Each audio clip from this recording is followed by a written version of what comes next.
So I'd like you to look at the image and imagine the balance of the pelvis within all of these structures.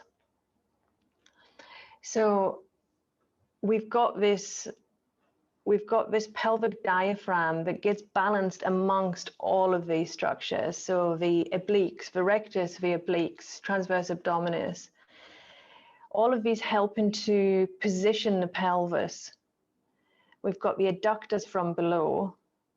You've got thoracolumbar fascia, you've got glute max, lateral rotators, hamstrings, all affecting the position of the pelvis. And affecting the position of the pelvis and also altering the adaptability of the pelvic diaphragm within that. So we've got this dynamic, adaptable pelvic diaphragm, sometimes, some of us. And then it's capable of force transmission, but it's balanced amongst the tensegrity of the whole body. So what if the outer tensegrity is so held, but it doesn't allow the adaptability of the pelvic diaphragm within? So when looking at the pelvic diaphragm, we need to look at the pelvis balance, and then we need to look at the structures that are connecting into the pelvis. And there's a paper here, Carla Stecco was one of the authors, Fascial Continuity of the Pelvic Floor with Abdominal and Lumbar Region. And it's an awesome paper, there's a lot of information, and it's definitely a bedtime reading paper. But they did a literature review and they found 3 different layers of continuity between the pelvic floor, abdominal fascia, and lumbar region. So they found superficial layer of deep fascia, and deep layer of deep fascia. And it's a lot of information, so I'm going to try and summarize.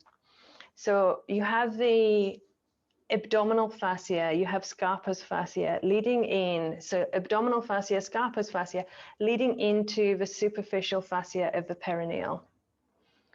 This is the superficial layer. Then the next layer, you have the obliques. The oblique fascia coming down and connecting into the perineal, the fascial layer that goes on top of the ischiocavernosus, bulbospongiosus.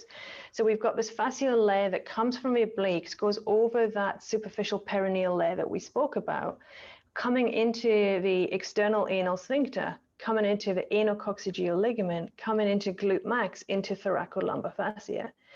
So you've got this link, this sling that comes from abdominals and thoracolumbar to the pelvic diaphragm.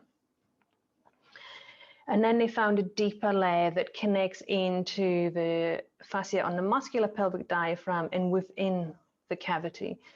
So we have these different layers of tissues coming around, creating a sling from front to back, supporting the pelvic diaphragm, which I just think is awesome.